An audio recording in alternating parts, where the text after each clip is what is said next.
ইসলাম সমাজে শান্তি প্রতিষ্ঠার জন্য অনেকগুলো মূলনীতি দিয়েছেন। তার মধ্যে একটা মূলনীতি হচ্ছে যে কারো পিছনে তার সমালোচনা করবা না এবং কারো সামনে তার প্রশংসা করবা না। আবার বুঝি, সমাজে শান্তি প্রতিষ্ঠার একটা মূলনীতি, কারো পিছনে কারো সমালোচনা করবা না, তাহলে এটা গীবত হবে। আর কারো সামনে তার প্রশংসা করবা না, তাহলে তার অহংকার চলে আসবে। কেউ সমাজে ভালো করতেছে তো তার সামনে তার প্রশংসা করো না, কারণ তার মধ্যে মানুষ তো সে তো আর ফেরেশতা না, তার মধ্যে অহংকার চলে আসতে পারে। এই জন্য কারো সামনে প্রশংসা করা নিষেধ, আর কারো পিছনে সমালোচনা করা নিষেধ। মোহতারাম হাজরিন, সর্বশেষ যে আলোচনাটা করব, গীবত করা কখনো কখনো ওয়াজিব। গীবত করা আবশ্যক, আপনাকে গীবত করতে হবে, মানে দুশ্চর্চা করতে হবে। গীবত করা ওয়াজিব, এটা যদি আপনি না করেন তাহলে আপনি গুনাহগার হবেন। এই জন্য আপনাকে গীবত করতে হবে। সেই ক্ষেত্রটাকে এটা আলোচনা করতেছি। আল্লাহ তাআলা আমাকে আপনাকে সৃষ্টি করছেন, আল্লাহর বিধান মানা জরুরি, আল্লাহর উপর ঈমান রাখা জরুরি। যে সকল বিধান আল্লাহ দিয়েছেন এগুলো জরুরি। ঈমান নষ্ট হয় এমন কোনো কাজ যদি কেউ করে, তাহলে ওই ব্যক্তির ব্যাপারে সতর্ক করা ওয়াজিব।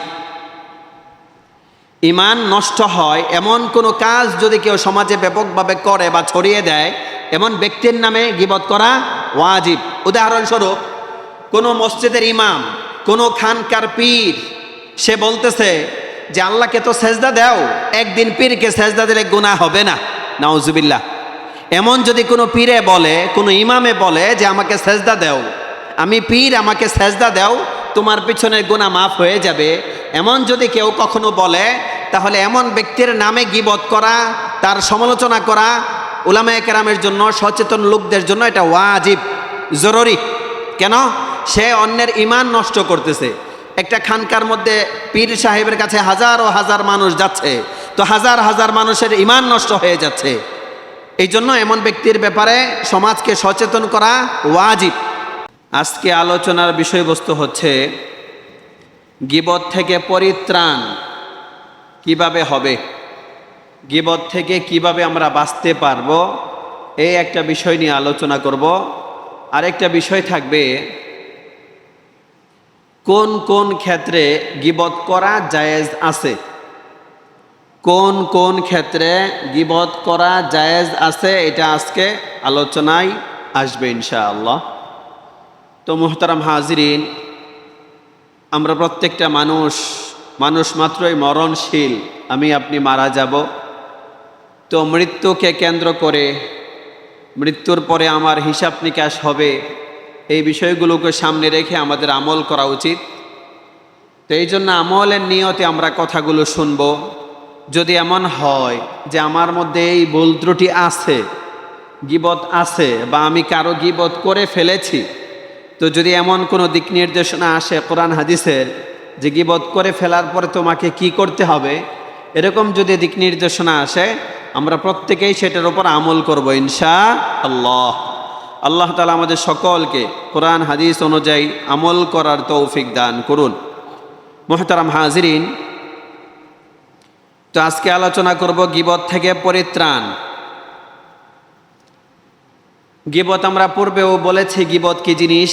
গীবত হচ্ছে যিকরুকা আখাকা বিমা ইয়াকরাহু, আপনি আপনার কোনো মুমিন মুসলমানের এমন কোনো বিষয় নিয়ে আলোচনা করলেন যেটা সে শুনলে কষ্ট পাবে, এটা হচ্ছে গীবত। যদিও ওই দোষ তার মধ্যে আছে, যদিও ওই দোষ তার মধ্যে আছে, তো এটা আপনি কোথাও আলোচনা করেছেন, এটা হচ্ছে গীবত। আর যদি ওই দোষটা তার মধ্যে না থাকে, তাহলে হয়ে যাবে অপবাদ। যেটা নিয়ে আলোচনা করলাম এটা তার মধ্যে নাই, এই দোষটা, তাহলে এটা হয়ে যাবে মিথ্যা, অপবাদ। আর যদি দোষটা থাকে তাহলে হবে গীবত। মুহতারাম হাজিরিন, কোরআন ও হাদিসের আলোকে উলামায়ে কেরাম লেখেন যে যদি কেউ কারো গীবত করে বসে, গীবত নিষিদ্ধ একটা বিষয়। আল্লাহ বলেছেন ওয়ালা ইয়াগতাব বা'দুকুম বা'দা, তোমাদের কেউ কারো গীবত করিও না, একে অপরের গীবত করিও না। ওয়ালা তাজাসসু, একে অপরের দোষ তালাশ করিও না। তো গীবত করা কোরআনে নিষেধ। এখন যদি এমন হয় যে ভুল ক্রমে শয়তানের ধোঁকায় পড়ে কেউ গীবত করে ফেলেছে, আমি কারো গীবত করে ফেলেছি, আপনি কারো গীবত করে ফেলেছেন, এখন করণীয় কি? এখন করণীয় হচ্ছে আমি যার গীবত করলাম তার কাছে গিয়ে ক্ষমা চাবো। আমি যার গীবত করেছি তার কাছে গিয়ে ক্ষমা চাওয়া, এটা হচ্ছে একমাত্র উপায়। কেন? গীবত এটা বান্দার হক। আমরা আগে বলেছিলাম আল্লাহর হক, আল্লাহর কাছে মাফ চাইলে আল্লাহ ইচ্ছা করলে ক্ষমা করে দিবেন, কিন্তু বান্দার হক এটা আল্লাহ ততক্ষণ ক্ষমা করবেন না যতক্ষণ আমি ওই বান্দার কাছে গিয়ে ক্ষমা না চাই। তো এখন আমি কারো গীবত করলাম মানে ওই বান্দার হক নষ্ট করলাম, তার মানহানি করলাম, তো ওই বান্দার কাছে গিয়া মাফ চাইতে হবে। ভাই, আমি তোমার এই এই সমালোচনা করে ফেলেছি, তুমি আল্লাহর রাস্তায় আমাকে মাফ করে দাও, আমি বুঝি নাই। এমন হইতে পারে কারো মধ্যে একটা দোষ ছিল 2, 5, 10 বছর আগে, তো ওই দোষটা আমি আলোচনা করছি। এই 5 বছরের মধ্যে সে এটা থেকে তওবা করে আল্লাহর কাছে মাফ চাইয়া নিছেন, সে পুত পবিত্র হয়ে গেছে। এখন আমি তার সমালোচনা করলাম, তো এটা তো কোনোভাবেই মানা যায় না।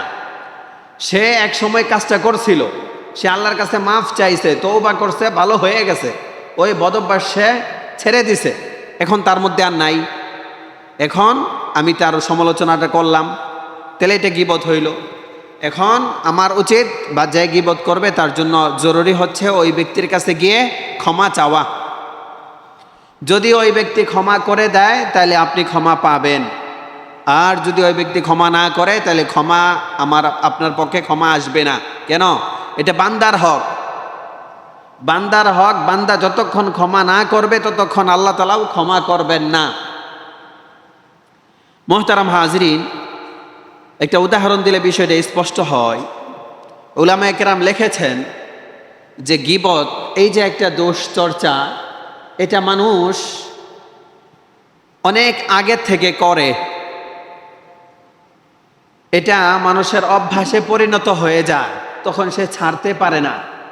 বয়স হয়ে গেছে তারপরেও অন্যের সমালোচনা করে, অসুস্থ হয়ে গেছে, একবার হসপিটালে গিয়ে 10 দিন 20 দিন থাইকে আসছে, একবারে মৃত্যু শয্যায় চলে গেছিল, এরপরে আল্লাহ সুস্থ করে দিয়েছেন, এরপরেও আবার সেই আগের মতো সমালোচনা করে। তো উলামায়ে কেরাম লেখছেন যে এগুলো যখন অভ্যাসে পরিণত হয়ে যায় তখন সাধারণত ছাড়তে পারে না। কেউ মনে করেন, আল্লাহ মাফ করুক, মসজিদের মধ্যে কেউ অসুস্থতার কারণে সে বুঝে নাই পেশাব করে দিছে কোনো মুসল্লি, অসুস্থ ব্যক্তি লম্বা সময় তারাবির নামাজ পড়ছে, তো তারাবির নামাজ পড়তে গিয়ে শেষের দিকে গিয়ে বেচারা অসুস্থতার কারণে পেশাব হয়ে গেছে, সামনের কাতারে ছিল, বের হইতে পারে নাই। তো বাবা, এটা তার অসুস্থতার কারণে হয়ে গেছে, এটা যদি আমি 10 জনের সামনে গিয়ে সমালোচনা করি এটা হবে গীবত। আর এই সমালোচনা দ্বারা আমার লাভটা কি? তো কেন? ওই যে তার আগের অভ্যাস, কোথায় কি হয়েছে না হয়েছে আর আরেকজনের কাছে সমালোচনা করে, এটা তার আগের থেকে অভ্যাস হয়ে গেছে। তো এরকম অভ্যাস যদি হয়ে যায় এখান থেকে তওবা করা উচিত, আর না হয় গীবতের যে গুনাহ এই গুনাহ হইতে থাকবে। এরকম ঘটনা একটা ঘটছে, মসজিদে কোনো কারণে লোকটা পেশাব করে দিছে, অসুস্থ ব্যক্তি। এখন তো বাবা এটা সমালোচনার কিছু না, একরামুল মুসলিমিন হিসাবে তুমি এটা পরিষ্কার করবা। এটা না কইরা 10 জনের সামনে যেখানে অনেক মানুষ সেখানে গিয়ে অমুকের নামে বলতেছে যে অমুকে তো মসজিদের মধ্যে পেশাব করে দিছে।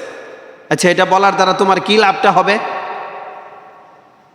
এটা গীবত, এটা করা যাবে না। মুহতারাম হাজরিন, তো 1 নম্বর বললাম যে কেউ যদি গীবত করে ফেলে তাহলে যার গীবত করছে তার কাছে গিয়ে আল্লাহর জন্য মাফ চাওয়া। কারণ দুনিয়াতে যদি আমি মাফ চায় নিতে পারি সেটা সহজ, আখেরাতে ওই মাফ কেউ মাফ দিবে না। আখেরাতে প্রত্যেকেরই নেকি দরকার, তো আখেরাতে কেউ কাউকে মাফ করতে চাইবে না, বরং ওখানে কি হবে, আখেরাতে বলবে তুমি আমার কাছে মাফ চাইতেছো, আচ্ছা আমার গুনাহগুলো তুমি নিয়ে যাও, তাহলে আমি তোমাকে মাফ করব। আখেরাতের পরিস্থিতিটা এমন হবে। তো এই জন্য দুনিয়ার ক্ষমা দুনিয়াতেই নিয়ে নেওয়া উচিত, উত্তম। মোহতারাম হাজরিন, এখন গীবত থেকে বাঁচার উপায় কি? সচরাচর মানুষ গীবত করে, এই গীবত থেকে বাঁচার উপায় কি? বাঁচার উপায় একটাই, সকল প্রকার গীবত থেকে বাঁচার একমাত্র উপায় হচ্ছে আল্লাহ তাআলার ভয়। আল্লাহ তাআলার ভয় অন্তরে লালন করা, এই একমাত্র ঔষধ এইটা। সমাজের মধ্যে মানুষ খারাপ কাজ করে না, কেন করে না? এটা করলে আমার নামে মামলা হবে, পুলিশ আসবে, বাসায় পুলিশ আসবে, আমাকে ধরে নিয়ে যাবে, মান সম্মান হানি হবে, মা বাবার অপমান হবে, বংশের অপমান হবে। এই জন্য খারাপ কোনো কাজ মানুষ করে না। তো এখানে কি হইল? রাষ্ট্রকে সে ভয় করতেছে, আইনকে সে ভয় করতেছে, পুলিশকে সে ভয় করতেছে, সম্মান চলে যাবে এই জিনিসটাকে ভয় করে সে গুনার কাজ করতেছে না বা এই জাতীয় অনাচার করতেছে না। তো গীবত থেকে বাঁচার একমাত্র উপায় হচ্ছে আল্লাহ তাআলার ভয়। আল্লাহ আমাকে দেখতেছেন, আল্লাহ এই গীবতের কারণে আমাকে শাস্তি দিবেন, দুনিয়াতেও আমার শাস্তি হবে, আখিরাতেও আমার শাস্তি হবে। এই ভয়টা অন্তরে লালন করলে সে গীবত থেকে বাঁচতে পারবে, বিকল্প কোনো পন্থা নাই। এই জন্য মোহতারাম হাজরিন, গীবত থেকে বাঁচার জন্য আল্লাহর ভয় অন্তরে লালন করতে হবে। আল্লাহ তাআলা পবিত্র কোরআনে বলেছেন, ফামান ইয়ামাল মিসকালা যাররাতিন খায়রান ইয়ারাহু, কেউ যদি সামান্য পরিমাণ ভালো কাজ করে কিয়ামতের ময়দানে সে সেটা দেখতে পাবে, তার আমলনামা সামনে চলে আসবে। ওমান ইয়ামাল মিসকালা যাররাতিন শাররান ইয়ারাহু, কেউ যদি চুল পরিমাণ খারাপ কাজ করে সেটাও সে দেখতে পাবে কাল কিয়ামতের ময়দানে। এই জন্য আমি আপনি যত গোপনেই গীবত করি না কেন, এই সব গীবতের তালিকা কিয়ামতের ময়দানে আমার আপনার সামনে পেশ করা হবে। আর একটু স্পষ্ট করে বলি বুঝার জন্য, কেউ মনে করেন তার ফেসবুক আইডি যেটা, ওইটা গোপন রেখা অন্য আরেকটা ফেসবুক আইডি খুলছে, ওই ফেক আইডি থেকে সে অন্যের নামে সমালোচনা করতেছে, এটা গীবত। তুমি তো চালাকি করতেছো, কিন্তু আল্লাহ তাআলা তুমি যেই মেধা দিয়ে চালাকি করো ওই মেধা তৈরি করছেন আল্লাহ। তুমি যেই মেধা নিয়ে চালাকি করো ওই মেধা বানাইছেন আল্লাহ তাআলা। তো আল্লাহর সাথে চালাকি করে পার পাওয়া যাবে না। এই জন্য মোহতারাম হাজরিন, কোনোভাবেই যেন গীবত না হয়, বরং আল্লাহকে ভয় করা, এই অপরাধটা যেন আমার মধ্যে না থাকে। এরপরে অন্তরে লালন করতে হবে। নবী সাল্লাল্লাহু আলাইহি ওয়াসাল্লাম বলেছেন, প্রকৃত মুসলমান, প্রকৃত মুমিন কে? নবীজি বলেন, মান সাতারা আওরাতা আখিহিল মুসলিম, কেউ যদি কোনো মুসলিম ভাইয়ের কোনো দোষ গোপন রাখে, কোনো মুসলিম ভাইয়ের কোনো দোষ গোপন রাখে, সাতারাল্লাহু আওরাতাহু ইয়াউমাল কিয়ামা, কিয়ামতের দিন আল্লাহ তাআলা ওই ব্যক্তির দোষ ত্রুটি গোপন রাখবেন। সুবহানাল্লাহ। ওমান কাশাফা আওরাতা আখিহিল মুমিন কাশাফাল্লাহু আওরাতাহু, আর কোনো মানুষ যদি কোনো মুমিন মুসলমানের দোষ ত্রুটি প্রচার করে বেড়ায়, বিভিন্নভাবে প্রচার করে, যেখানে মানুষ থাকে ওখানে গিয়ে গিয়ে বলে, অমুকের কাছে বলে, অমুকের কাছে বলে, মানুষের দোষ যদি এইভাবে বলে, কাশাফাল্লাহু আওরাতাহু, কিয়ামতের ময়দানে আল্লাহ তাআলা তার সকল দোষ ত্রুটি উন্মোচন করে দিবেন। নাউজুবিল্লাহ। এই জন্য এই বিষয়গুলোকে সামনে রাখা, হাদিসগুলোকে সামনে রাখা, তাইলে যদি গীবত থেকে বাঁচা যায়। মোহতারাম হাজরিন, গীবত থেকে বাঁচার জন্য আরেকটা সহায়ক হাদিস, নবীজি বলতেছেন, যারা আমার কাছে দুটি বিষয়ের গ্যারান্টি দিবে, দুটি বিষয়ের নিশ্চয়তা দিবে, আমি নবীজি তার জন্য জান্নাতের নিশ্চয়তা দিচ্ছি। সুবহানাল্লাহ। নবীজি বলেন, মাইয়াজমান লি মা বাইনা লিহইয়াইহি ওয়া মা বাইনা রিজলাইহি আজমান লাহুল জান্নাহ। যারা, নবীজি বলতেছেন যে যারা আমার কাছে এই দুইটা জিনিসের নিশ্চয়তা দিতে পারবে, মা বাইনা লিহইয়াইহি, তার দুই চোয়ালের মাঝখানে অর্থাৎ জবান, জিহ্বার নিশ্চয়তা দিতে পারবে যে সে এই জিহ্বা দিয়ে কখনো খারাপ কাজ করবে না, মিথ্যা বলবে না, গীবত শিকায়াত করবে না, চুগলখড়ি করবে না, এরকম নিশ্চয়তা যারা আমাকে দিতে পারবে, আমি নবীজি তার জন্য জান্নাতের নিশ্চয়তা দিচ্ছি। সুবহানাল্লাহ।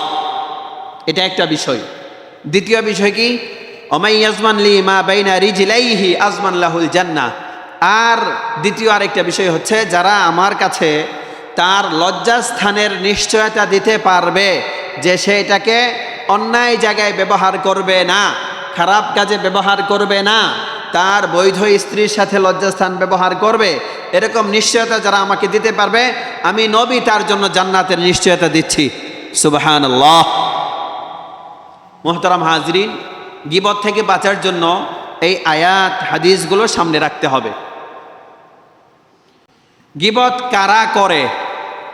উলামায়ে কেরাম লিখেছেন যে যারা কম ভদ্রতার অধিকারী, যাদের মধ্যে ভদ্রতা বলতে কিছু নাই, লজ্জা শরম নাই, শিক্ষা দীক্ষা তেমন নাই, সামাজিক মর্যাদা বোধ যাদের কাছে নাই, তারা সাধারণত গীবত করে। আপনি সমাজের মধ্যে দেখবেন যে কারা গীবত করে। তো উলামায়ে কেরাম লেখেন, যাদের মধ্যে শিক্ষা দীক্ষা কম, ভদ্রতা কম, লজ্জা শরম কম, আমল আখলাক কম, এই শ্রেণীর লোকেরাই গীবত করে। এই জন্য গীবত থেকে আমাদের বাঁচতে হবে। অনেক লম্বা আলোচনা।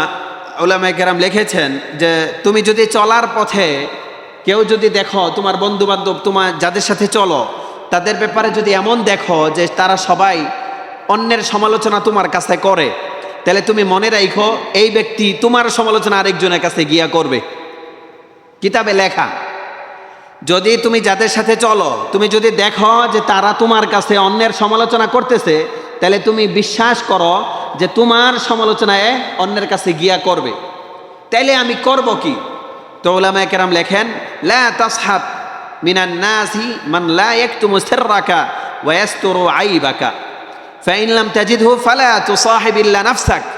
যদি তুমি এমন কোনো লোক না পাও যে তোমার দোষ ত্রুটি গোপন রাখে না, অন্যেরটা তোমার কাছে বলে, তোমারটা অন্যের কাছে বলে, যদি দেখো যে সবাই এমন, যদি এমন দেখো যে সবাই এরকম খারাপ, মানে এরকম খারাপ সমালোচনা করে, তাইলে বাবা তুমি নিজেকে নিয়েই থাকো, তুমি অন্যের সাথে চলাফেরা করিও না, অন্যের সাথে চলাফেরা করিও না। তুমি কেন? তোমার ইমানকে তুমি হেফাজত করো, তোমার আমলকে তুমি হেফাজত করো। অন্যের সাথে চলাফেরা না করলে তো এমন হবে না যে তুমি জান্নাতে যেতে পারবা না। অন্যের সাথে চলাফেরা না করলে এমন হবে না যে তার সাথে যেহেতু আমি চলি না আমাকে জাহান্নামে যেতে হবে, এমন হবে না।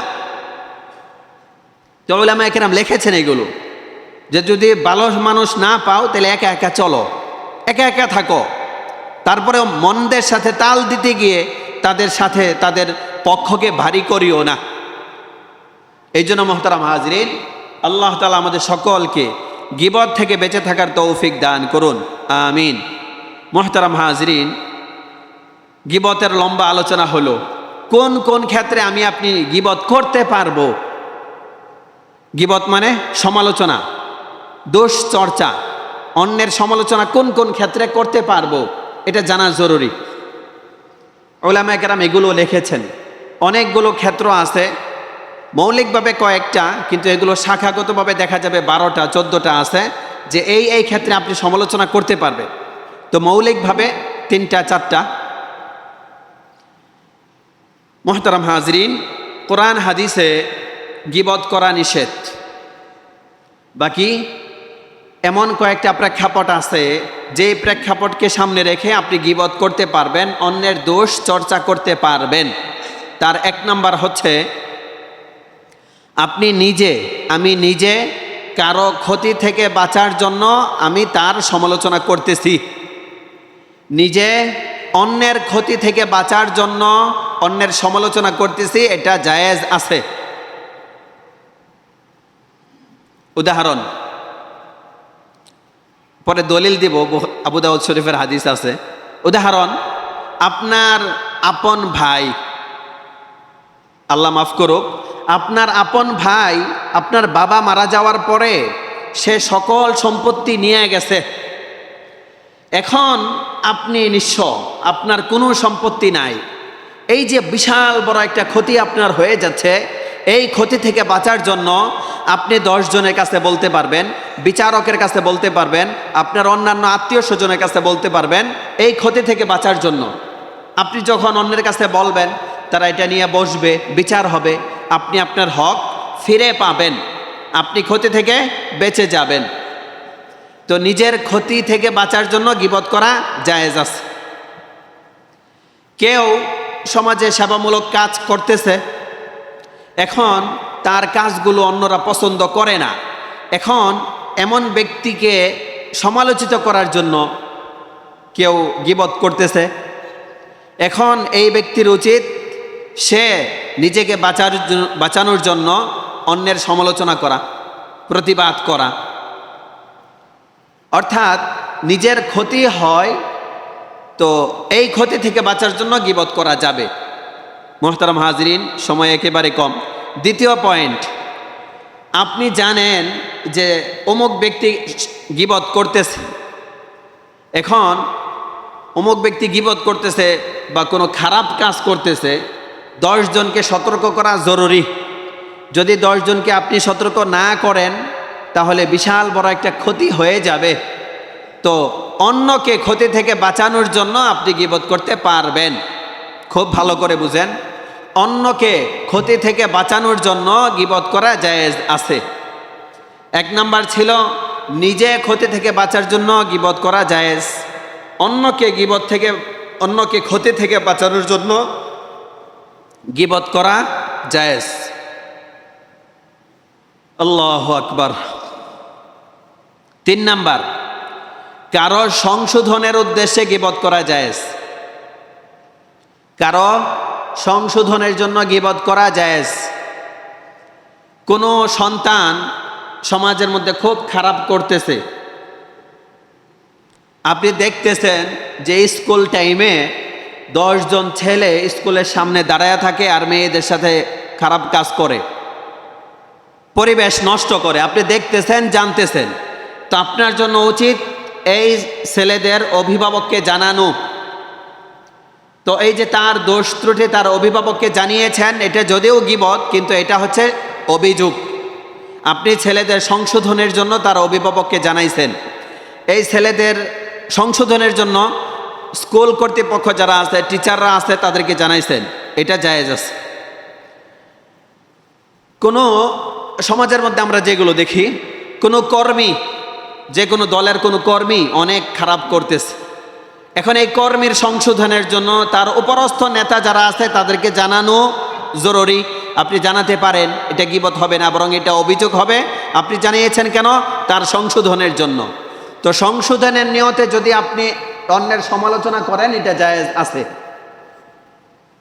মুহতারাম হাজরিন, চাকরিজীবী একটা ফ্যাক্টরিতে বা বিভিন্ন সেক্টরে কাজ করে, 50 জন কাজ করে, 200, 250, 5000 লোক কাজ করতেছে। তো আপনি 10 জনের সমালোচনা করতেছেন, তো সমালোচনা কার কাছে গিয়ে করবেন? তার উপরস্থ ব্যক্তি যারা আছে, যার কাছে সমালোচনা করলে সংশোধন হবে, এমন ব্যক্তির কাছে গিয়ে আপনি সমালোচনা করতে পারবেন, জায়েজ আছে।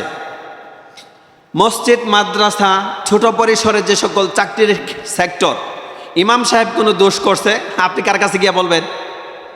সভাপতির কাছে বলবেন, সেক্রেটারির কাছে বলবেন, কমিটির কাছে বলবেন, যেখানে বললে সংশোধন হবে। আমি তো একজন ইমাম, আমার কাছে লাগে এগুলো। আলহামদুলিল্লাহ, আমরা পড়াশোনা করছি, এখনো পড়াশোনা করি। আমার দোষ থাকলে আমি সব সময় বলি, আমার কাছে আইসা বলেন, আমি সংশোধন হয়ে যাব। আমার মধ্যে এরকম কিছু নাই যে আমি সংশোধন হইতে পারবো না, আমার অনেক কিছু শেষ হয়ে গেছে, এই মানসিকতা আমার মধ্যে নাই।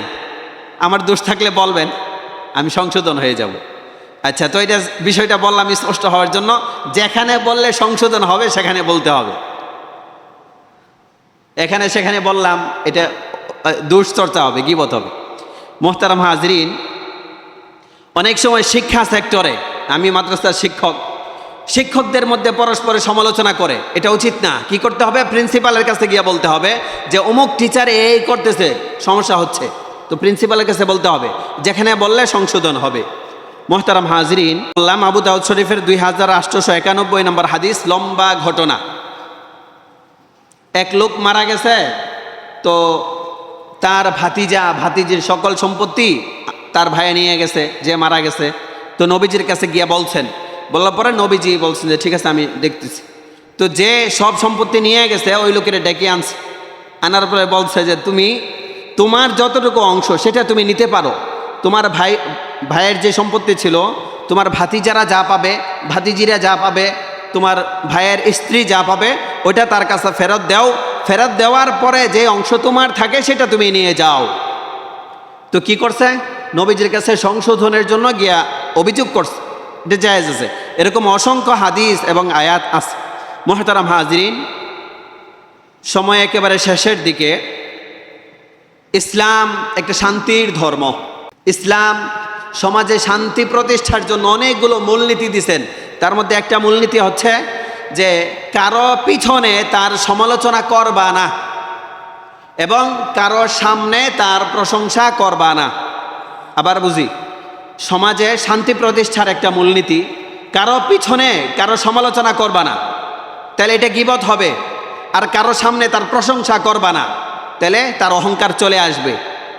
কেউ সমাজে ভালো করতেছে তো তার সামনে তার প্রশংসা করো না, কারণ তার মধ্যে মানুষ তো সে তো আর ফেরেশতা না, তার মধ্যে অহংকার চলে আসতে পারে। এই জন্য কারো সামনে প্রশংসা করা নিষেধ, আর কারো পিছনে সমালোচনা করা নিষেধ। মুহতারাম হাজরিন, সর্বশেষ যে আলোচনাটা করব, গীবত করা কখনো কখনো ওয়াজিব। গীবত করা আবশ্যক, আপনাকে গীবত করতে হবে, মানে দুশ্চর্চা করতে হবে। গীবত করা ওয়াজিব, এটা যদি আপনি না করেন তাহলে আপনি গুনাহগার হবেন। এই জন্য আপনাকে গীবত করতে হবে। সেই ক্ষেত্রটাকে এটা আলোচনা করতেছি। আল্লাহ তাআলা আমাকে আপনাকে সৃষ্টি করছেন, আল্লাহর বিধান মানা জরুরি, আল্লাহর উপর ঈমান রাখা জরুরি। যে সকল বিধান আল্লাহ দিয়েছেন এগুলো জরুরি। ঈমান নষ্ট হয় এমন কোনো কাজ যদি কেউ করে, তাহলে ওই ব্যক্তির ব্যাপারে সতর্ক করা ওয়াজিব। ঈমান নষ্ট হয় এমন কোনো কাজ যদি কেউ সমাজে ব্যাপকভাবে করে বা ছড়িয়ে দেয়, এমন ব্যক্তির নামে গীবত করা ওয়াজিব। উদাহরণস্বরূপ, কোনো মসজিদের ইমাম, কোনো খানকার পীর, সে বলতেছে যে আল্লাহকে তো সেজদা দাও, একদিন পীরকে সেজদা দিলে গুনাহ হবে না, নাউজুবিল্লাহ। এমন যদি কোনো পীরে বলে, কোনো ইমামে বলে যে আমাকে সেজদা দাও, আমি পীর, আমাকে সেজদা দাও, তোমার পিছনের গুনাহ মাফ হয়ে যাবে, এমন যদি কেউ কখনো বলে, তাহলে এমন ব্যক্তির নামে গীবত করা, তার সমালোচনা করা উলামায়ে কেরামের জন্য, সচেতন লোকদের জন্য এটা ওয়াজিব, জরুরি। কেন? সে অন্যের ঈমান নষ্ট করতেছে। একটা খানকার মধ্যে পীর সাহেবের কাছে হাজার ও হাজার মানুষ যাচ্ছে, তো হাজার হাজার মানুষের ঈমান নষ্ট হয়ে যাচ্ছে। এই জন্য এমন ব্যক্তির ব্যাপারে সমাজকে সচেতন করা ওয়াজিব। সমাজের মধ্যে আল্লাহ যেগুলো নিষেধ করেছেন কোরআন হাদিসে, এমন কোনো কাজ সমাজে হচ্ছে, তো ওই ব্যক্তির নামে গীবত করা ওয়াজিব। উদাহরণ, সমাজের মধ্যে কেউ চুপে চাপে যত ধরনের নেশা জাতীয় দ্রব্য আছে বিক্রি করে, ইয়াবা, গাঁজা, ট্যাবলেট, যা যা আছে এগুলো কেউ সমাজে বিক্রি করতেছে চুপে চুপে, যদি আপনার প্রতিবেশী হয়, আপনার জন্য ওয়াজিব এটা অন্যের কাছে সমালোচনা করা। কেউ আপনি জানেন যে আপনার পাশের বাসা চুপে চুপে তারা রাত 10টা থেকে সকাল 6টা পর্যন্ত পতিতা বানায় নিছে, আপনার জন্য প্রতিবাদ করা ওয়াজিব। আপনি জানেন যে অমুক অমুক অমুক তারা সমকামিতাকে পছন্দ করে, আপনি জানেন, যদি এমন জানেন, অমুক ব্যক্তির নামে সমালোচনা করা ওয়াজিব। কেন? সমকামিতা এটা কোরআন হাদিসে নিষেধ, হারাম একটা বিষয়। এটাকে যদি প্রমোট করা হয়, সমর্থন করা হয়, তাহলে সমাজে বিশৃঙ্খলা তৈরি হবে, আল্লাহর বিধান লঙ্ঘন হবে। এই জন্য এই ব্যাপারে মুখ খোলা সমালোচনা করা ওয়াজিব। মুহতারাম হাজরিন, আপনার ব্যক্তিগত ক্ষতি হবে, সমাজের ক্ষতি হবে, দেশের ক্ষতি হবে, ইমানদারদের ক্ষতি হবে। এমন ব্যাপক কোনো ক্ষতিকে কেন্দ্র করে কেউ কোনো প্ল্যান প্রোগ্রাম করতেছে, দেশের ক্ষতি হবে, দেশকে অন্যের কাছে বিক্রি করে দিচ্ছে, এমন যদি হয়, তাহলে এমন ব্যক্তির নামে সমালোচনা করা ওয়াজিব। ব্যাপক কোনো ক্ষতি যদি হয়, আপনি দেখতেছেন যে ব্যাপক ক্ষতি হবে, আপনি জানতেছেন যে তারা প্ল্যান করতেছে আগামী 1 সপ্তাহের মধ্যে হামলা করবে, আক্রমণ করবে, এরকম যদি জানেন আপনি, আপনার সমালোচনা করা ওয়াজিব। মুহতারাম হাজরিন, তো সংক্ষেপে কথা হচ্ছে, বিশেষ করে ঈমান ও আমলের ক্ষতি হয় এবং সমাজের মুসলমানদের ক্ষতি হয়, এমন যদি কোনো পরিস্থিতি হয়, তাহলে এই সকল ক্ষেত্রে সমালোচনা করা ওয়াজিব। আল্লাহ তাআলা আমাদের সকলকে কোরআন হাদিস মেনে জীবন যাপন করার তৌফিক দান করুন। আমিন। ওয়া আখিরু দাওয়ানা আলহামদুলিল্লাহি রাব্বিল আলামিন। যারা সুন্নাত